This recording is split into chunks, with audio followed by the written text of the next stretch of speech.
I think this will become your little mini weight loss Bible. We are breaking down the 10 things that are very specific to women who lose weight and keep it off. Hey girl, I'm Kylie Pax. After a lifetime of emotional eating, struggling with my weight and being a serial dieter, I finally found the missing key to weight loss and I lost 20 kilos. Each week, I'll give you my no BS weight loss advice so you can sprinkle it over your life and your dinner plate and lose weight too. Everything I teach you is fluff-free. That means you'll learn simple strategies to master not only your weight, but your mindset as well. Girl, you get that in check and those extra kilos will never haunt your booty again. If you're ready to lose the weight for life, let's go. What is up, my gorgeous, fabulous creatures, and welcome to episode number 61 of the No BS Weight Loss Podcast. This week, we are diving into some very juicy topics, I must say. And in fact, I am going to give you, I think this will become your little mini weight loss Bible. We are breaking down the 10 things that are very specific to women who lose weight and keep it off. These are the things that they do, and I'm about to share them with you. I'm going to break them all down one by one. Obviously, we're not going to roll them into one big delicious bliss ball. However, if you want to take notes, now would be the perfect time to go grab yourself a little a pad, a paper, whatever you need. Use the notes on your phone, girlfriend, because this is going to be not your typical fucking, watch your macros and weigh yourself once a week. It's none of that shit. What women who lose weight and keep it off do is so different to what you think it is. It's about to boggle you. It's about to boggle your mind. So let's dive right on in.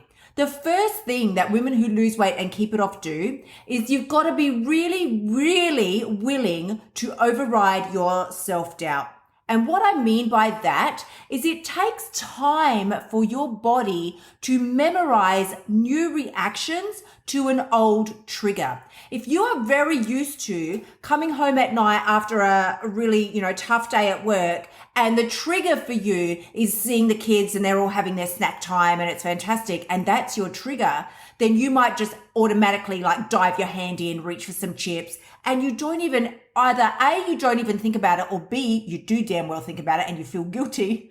It's going to take a minute for your body to start to think, right, let's recalibrate and come up with a new reaction for this old trigger. You might start the process way earlier before you even leave the office and come back home late at night, starving hungry.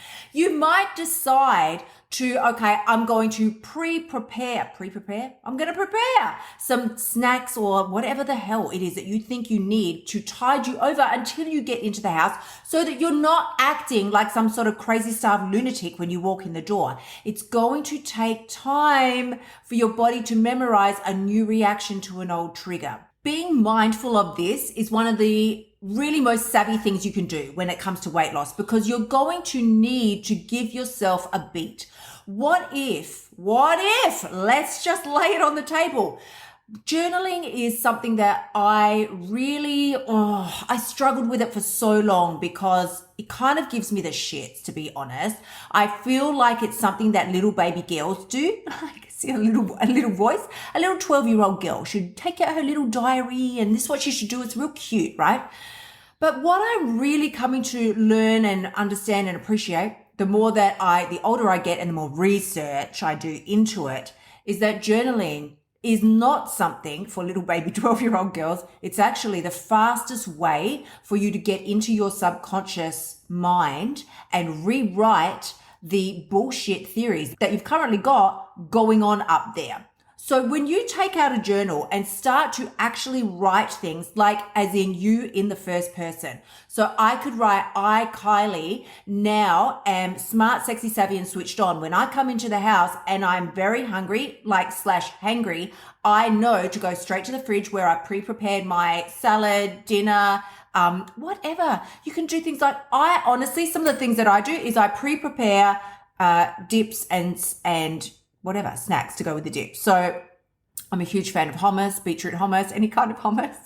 I love me some hummus. And I will I'll prep Why do I keep saying pre-prep? I'm going to prep carrot sticks. I don't like celery sticks, so I don't do them. I do actually randomly like zucchinis cut into sticks. They don't actually taste like anything, but they're kind of a little bit chewy, more chewy than crunchy than a carrot. You can also then have the other things that I like are rice crackers to have with them, but something that I'm not going to feel like a dick after I eat it and feel like I've blown it, I've stuffed it up. I might as well now just go and stuff my face for the whole evening, because what was the point? I ate chips.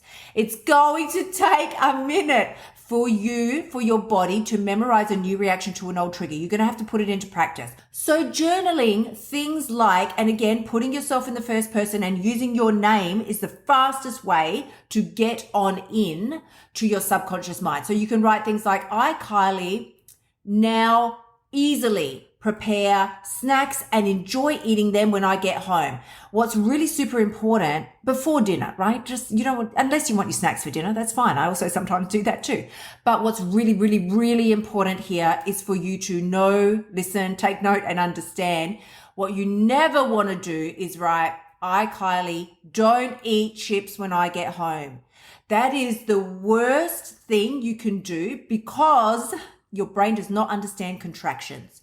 Your brain doesn't understand don't eat chips. It can't do that. And we'll talk about this as we go on. Your brain does not understand contractions. It only understands eat chips. It cannot understand don't eat chips. And a classic example, right, would be when you tell a small child, don't touch the hot stove. Please, do they walk away and go, no problem, Ma?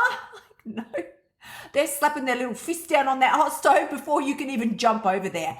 That is the power of telling your mind and your subconscious mind to do or not to do something. You've got to always put it in the affirmative. You want to write out, memorize, or affirm what it is that you do plan to do, not what it is that you don't plan to do. The second thing that women who lose weight and permanently keep it off do is they separate thoughts from facts, honey. They are separating the thoughts from the facts. Here is a fact. Thoughts and facts are not the same damn thing. If you are looking in the mirror every morning and thinking, I'm so fat, that is not a fact. That is a thought. If you eat a cookie during the day and think to yourself, I've failed now, also not a fact. That is a thought. Let me give you a hot tip on how you can differentiate and separate the two.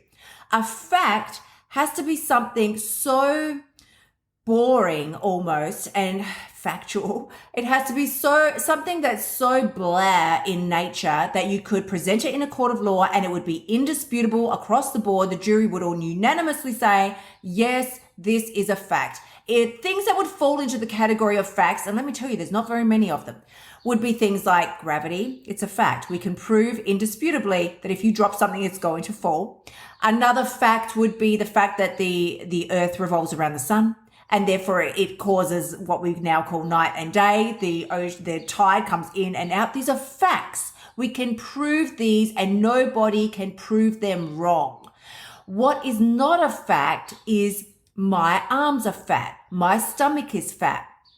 You might think, but Kylie, I've got fat on my body. Fine. If that's the case, it's fine. But you are not fat. You are whatever you perceive yourself to be. And here's how I can tell you that's not a fact. Because if I plonk you down in the middle of some tribal culture in Africa, I guarantee you your body is going to be highly sought after by the men in that tribe. They love them. Some more fuller figure, bootylicious babes. And that means you are not fat. You are now sexy as fuck and highly desired.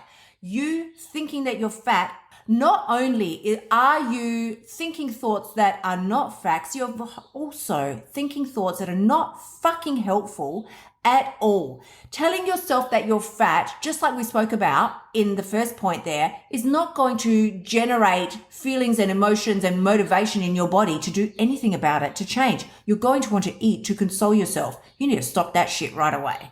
The third thing, and this is what I mentioned a little earlier, that's really, really important here to take notice of, is that we in general, as human beings, will notice the exception, not the rule. We always notice what is there or what has happened, not what isn't there or what hasn't happened. Here's what I mean by that. You right now have been listening to this podcast and the whole time you've been breathing oxygen, but you haven't noticed it. It's not staggering to you. You're not fucking running down the road going, oh my God, I'm breathing oxygen. This is fucking amazing. Like, it's just not an issue for you. You don't notice it because it's so commonplace. However, if I sucked all the air out of that room, you would notice it real fast. You're noticing the exception, not the rule. You can notice a car pulling into your driveway, but you can't notice a car not pulling into your driveway. Here's a better example. You will notice yourself overeating, binging, eating the cookie, but you're not noticing all the times when you don't overeat, eat the cookie, or binge. You don't notice those things. And here's why this is so important. Because you need to take note, even if you do a 5-second stock take at the end of the day, of all the times you could have gone to town and stuffed your face during that day, had a hard time, the boss was an idiot, you broke up with your partner, one of the kids got sick, anything that went on that we would normally eat over, if you restrained yourself, even just for a moment, that is something to really pat yourself on the back for, because that is fucking amazing. That is you standing in your power and making progress. Every single time you say no to the food that you would previously have eaten, you are killing off and allowing them to die the neural pathways in your brain that would normally drive that sort of behavior. That's what you're doing. You don't do this behavior because you're just some kind of random robot that can't control themselves. You do what you do because there are well grooved and oiled neural pathways in your brain that will force you to do it, that can't make you not help yourself to be able to do it. This is great English here. But you virtually can't stop yourself because these are your habits that are well formed in your brain. Every time you say no, even just once, to eating the chocolate late at night, to stuffing your face with the chips late at night, well, we all know because late at night is usually our witching hour when we just think, we decompress, like I need something now, I just want to relax, and food is the easiest way. If you can say no, and listen, you don't need to sit there and say no to all the food. What if you normally eat a whole packet of chips at night? What if you just eat half? You are already starting to change the wiring in your brain. And that is something you should notice and give yourself kudos for. The fourth thing that women who permanently lose weight do is they focus on the long game. Here's what I mean by that. We are a society that is all about the instant gratification. I want it now. Or you order something on Amazon Prime. What do you mean I have to wait 24 hours? I want it now. Deliver it right to my doorway, put it straight in my mouth, give it to me now. And that's fantastic. We've advanced in many ways. But when it comes to instant gratification around food, oh, honey, this is the worst habit that you can get into. Women who lose weight permanently and keep it off, well, if they keep it off, it's permanent. Women who permanently lose weight are in this for the long game. They have the long vision. They're not interested in what can I get and score right now to make me feel better. They are already thinking and primed in their head for how do I want to feel tomorrow? How do I want to feel when I wake up tomorrow? Sure, I might feel like stuffing this entire cheesecake down my throat right now at 9 o'clock at night because my husband's been a dick. Whatever they're thinking. But how women who lose weight and keep it off are already thinking, how do I want to feel tomorrow? And not only that, how do I want to feel 7 days from now, 30 days from now? If I skip this workout another time, make another excuse, just one more time. How is this going to affect my game 20 days from now, 30 days from now, 6 months from now? Because here's the thing, like we spoke about in that last point, every time you think, oh, it's just one more time. You tell yourself it's just one more time. It doesn't matter. Are you so delusional that you think one more time can be undone by one more time of good eating? No. You have grooved those neural pathways in your mind and in your habit brain so strongly. Every time you say one more time, you are digging those grooves deeper and deeper and deeper. And it could potentially take you 3 months, 6 months, 12 months to undo the damage that you have done to the neural pathways in your brain, the habit center, by telling yourself it's just one more time. Women who lose weight permanently know this. And they understand that if you're just in this for the instant gratification, what is the point if you are not proud of what you're achieving? Instant gratification is great. It's fantastic. And sometimes we all need it. Sure, I understand. However, if it's not giving you an outcome that you are really, really fucking proud of, then what was the point of the exercise? Now, the next 2 points, whilst I said we weren't going to boil this down to the simplicity of what we generally talk about when it comes to weight loss, quote unquote, these two are very important. So point number 5 is about your macros and your calories, because I know so many of us still feel very stressed, really. If we think about not counting calories or not counting macros, which is, macros is the more fucking modern term for calories. It's all the same shit. We're just still counting the fats, the calories, the whatnot. But here's what I want to say to you. If it doesn't come from nature, then think twice before eating it. If it does come from nature, then don't stress over the calories, the fat grams, the macros. The foods that you can go into the garden and pick are not the things that are giving you a weight problem. You do not need to sit there and dissect your fucking salad at dinner time to make sure there's not too much olive oil and not too much avocado and keep that salt off there, that makes me bloat. Well, listen, that's fine. If you think it's going to affect your weight the next day, fantastic. But really, let's be very truthful. There is not one woman out there who has a weight issue because she's addicted to broccoli. I can assure you now. Point number 6 is that you must add this to your list of daily non-negotiables. Girl, you have got to start drinking a minimum of 2 and preferably 3 liters of water a day. Why do I say this? Because so often thirst is disguised as hunger. I've noticed with myself that sometimes, usually late in the afternoon, and always if I have not drunk much water that day, I will start to feel like I want something sweet, first of all, and then usually I never go for fruit because that's just not my jam, right? In my head, and this is after 30 years of dieting, I still associate fruit and veggies like with diet food. I love them, I enjoy them, but they still are like categorized as diet food in my head. So if I'm craving something in the afternoon, I promise you, honey, it is not going to be like an apple. I am going to start feeling like I want something sweet, but like a lolly or like a jube or something like that. Some candy, right? Candy. This is what I feel like I want. And I have now become savvy enough to learn that I usually, late at that time in the afternoon, am not actually wanting lollies or jubes or candy. What I want is something in my mouth that will produce saliva. I'm fucking thirsty. And once I go and up my water intake, I'm always fine. So please just assess water is an important component. Besides the whole flushing your cells, getting rid of toxins and all those types of things, keeping your skin clear, regulating hormones, all of that, which yes, is very important. We will save that for another day. But just when it comes to its effect, the effect that it has on your hunger, this is also something you really need to be paying attention to. Now, point number 7 is about your self-sabotage, honey. Please, do we really want to open this can of worms? We are the masters of self-sabotage. But once I share with you this next piece of information, you are going to be so smart, sexy, savvy, and switched on. There will be no more excuses. Here's what I like to say, because once you know this, you can't unknow it. You are now going to be fully responsible for checking yourself before you go to shove that food in your mouth, before you're upset and you think, I don't care, I just want something to eat. Let me tell you how we sabotage ourselves in 3 different ways when it comes to our weight loss. The first, we either stop ourselves from losing weight at all. And the way that we would do this, come on, I don't even need to explain this to you. You know.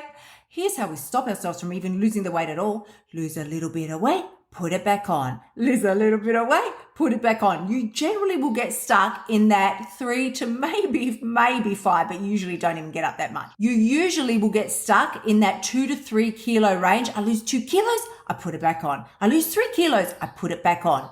This is the first way we self-sabotage. And I don't need to tell you how we do that. You damn well know how you're doing that. You are paying attention to what you're eating. You're doing all the things. You're moving your body. It's fucking-tastic. And then you think, screw it, fuck it, doesn't matter. Or you start to think yourself, I've made little progress. It's all right. It's all good. It doesn't matter. And then you eat your face off and you wonder why you gain the weight back.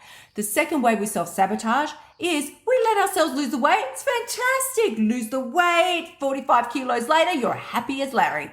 And then you gain it back. Well, I've got wiggle room now. Now I've got some wiggle room. I've arrived. You start to think, I've arrived. You're here. You've hit Mecca. You're in like weight loss heaven. Well, now you've lost 45 kilos. Surely you can eat now. And you do. And then slowly, inch by inch, you gain that damn weight back. How many of it? Raise me an emoji hand, honey, if you've been there, because I've been there so many times. It's just fucking embarrassing. The third way that we self-sabotage, and I always talk about this because I think it's the saddest one because it's probably the one where I spent the most time, is that we do lose the weight. We let ourselves lose the weight. It's great. But then you're so terrified of gaining it back that you don't let yourself enjoy what you've achieved. You are scared to eat anything. You don't go out to dinners with friends. Oh my God, you avoid family events. You avoid all functions unless you have a strict menu given to you up front so that you know what is going to be there. But anything where there is not food that would be on your plan, you just stop living. It's really the saddest place to be. So you must get savvy, like you hear me say, I'm always saying smart, sexy, savvy, and switched on, girl. Because once you know how you are screwing yourself over, you can now take the steps necessary to stop the screwing. Just stop it. The 8th step is about affirmations and action. Now, listen, I love me some great affirmations, and I've been a fan of affirmations for many, many years. Since Louise Hay, I probably discovered her when I was in my late teens, and it's fabulous. She's gone off to be with the angels now, bless her little heart. However, she was sort of the queen, the introductory diva of affirmations to the world. I really feel like before that they were a bit of a hidden secret. But once she came out and started letting people know to the masses, divulging to the masses about the power of affirmations, was great. But what was never explained after that was that they are almost useless if you don't take corresponding action. Now, this is something I had to learn for myself. Nobody ever told me. I didn't fucking find this on Google. This was something that I had to learn through my own trial and error. I would affirm positive shit all day long. I could affirm you under the table. No problem. However, I wasn't taking the actions. I would sit around. I would even take the time to go to the mirror, stare at myself and my body and my naked body. That was scary enough. In the mirror, and affirm to myself, I am strong. I am healthy. I am thin. All the things, right? I am healthy. I am wealthy. All the fabulous things they tell us to say. But nobody then says, and FYI, honey, you better follow that shit up with some action. Ain't nobody telling you that. You can tell yourself you're healthy and slim all day long, but if you don't get your ass to the gym, it's not going to do a damn thing. You can tell yourself, I lose weight with effortless ease. Great. Tell yourself that for the next week. But if you don't decide to pay attention to what it is that you're putting in your mouth, you ain't going to lose no weight with effort and ease. Nothing. Is nothing going to change? Nothing will change until you change the actions that you're taking. And then you think, well, couldn't I just skip the affirmations and go straight to the action? Yeah, you absolutely could. However, the bonus of affirmations is that they will start to change, as we spoke about earlier, the neural pathways in your brain. They will start to carve out new pathways, which will make going to the gym, checking your dinner, eating more salad, drinking more water. It will make all of those things easier. You can white knuckle your way through those changes, but if you can make the affirmations and mix them in together like a sandwich, then you're going to get a lot further, a lot faster. Affirmations are really the bread of the sandwich, and the action you need to take is the meat. You cannot eliminate the filling from that sandwich and think you're damn well going to get anywhere. Now, the 9th point that I want to share with you, and this one is something you're probably already going to back away and cringe. You're going to cringe when I share this with you. It's time, honey, it's time for you to think more highly of yourself. Psychological tests have proven that most women minimize themselves because we have stored feelings of inadequacy or inferiority. But once an image is implanted into your subconscious mind, like we spoke about earlier, it will stay there until it is eliminated or replaced. You cannot just decide that you want to start taking care of yourself and thinking more highly of yourself without speaking to yourself differently and acting differently. Honey, it is not selfish to put yourself first. It is selfish not to. And what I mean by that is you tell yourself, I love my family. I love them more than anything. I love my boyfriend. I love him so much. Yeah, but you are not showing up as the best damn version of yourself. You're giving your family, your partner, your whoever, you're giving them some fucked up inferior version because you act like you don't believe in yourself. You can never achieve the things that you want to achieve. You act as if you are some lower class entity compared to them. Oh, I've got to calm down now. I'm going to get a little bit riled up. It is not love when you put everybody else first and you are running around on fumes. How is that love? They are getting, like I said to you, they are getting a subpar version of you. They are not getting the best version of you. Are you teaching the people around you exactly what you can look like, achieve, be in your life? Are you being so inspirational that your little ones will look up to you with awe and just go, I want to be like her when I grow up? If you are not, then it is time for a change. Now, the last point that I'm going to share with you today is fucking fabulous, honey. It's fabulous. And it really ties in everything that we've shared about today, because you might be thinking, I do want to step it up, Kylie. I don't want to be the subpar version. I do want to drink more. I do want to do my affirmations and I do want to move my ass. Great news, because here is number 10. It is time for you to question your thoughts. When you find yourself thinking the same BS that you have been thinking for weeks, months, and years on end, this will never work for me. I've tried so many times before. It always fails. I always gain the weight back. I'm not good enough to do this. I'm not as pretty as her. I don't deserve this as much as the next person. All the nasty ass thoughts that we think. Your job is not to join hands with them and skip off into the sunset together so that you do go home feeling like garbage and eating the chips. Your job is to question and ask yourself, right, if this is how I'm currently thinking and feeling, how would I like to think and feel about my body, about my life, about my job, about my relationship? How would I like to think and feel about this? And then, because you're going to have to say to me, well, Kyle, I want to feel good. I want to feel happy. I want to feel loved. I want to feel cared for. I want to feel like somebody actually gives a shit about me in this world. First and foremost, you, honey, I'm just going to put that in there. I'm putting that in there. First and foremost, you. How do you want to think and feel about the situation? And if you come up with the answers similar to what I gave you there, then you can ask yourself, fantastic. Now, what would need to happen in order for this to be true? If you want to feel loved, taken care of, like somebody actually gives a shit about you in this world, if you want to feel like you do have a hot body and like you are in control of your eating, what would need to happen for this to be true? If you have been Googling for a brand new diet or the latest quick fix, I can assure you these two questions that I just gave you are the exact and precise roadmap that you need to follow now. Because you cannot, here's why the diets haven't worked for you in the past, of course. Well, first and foremost, because they're not yours, right? Somebody else's, some fucking dude in a white lab coat made them up. They don't belong to you. They didn't come from you. However, if you can come up with your own plan, not a diet, because listen, and let's just be truthful as we wrap this up today, the word diet, if we look this up for real in the dictionary, what it actually means is your choice of the foods that you choose to integrate into your life. They would classify your diet as, well, I am a vegetarian. I don't eat really much any meat. What is your diet? Oh, well, my diet consists of. That is the correct way to use the word diet in a sentence. What is your diet? Well, my diet consists of veggies, fruit, nuts, meat, whatever it is, right, that you enjoy. That is really diet. So we know and we understand. The word diet has been hijacked now. And now if somebody says to you diet in a sentence, you're like, ooh, quick weight loss, right? Some weight loss tips, and we're already tuning in.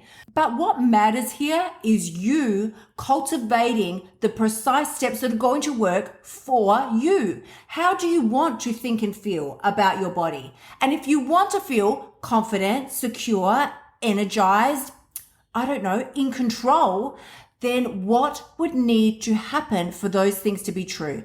If that were me, I can certainly say, fine, if I'm not currently happy with the way I look and feel, and I ask myself what would need to happen in order for me to feel happy, energized, slim, sexy, and switched on, then I would need to make the following adjustments in my life. I would get up earlier. I would go to bed earlier. I would get up earlier. I would stop negotiating my way out of workouts and great meal choices.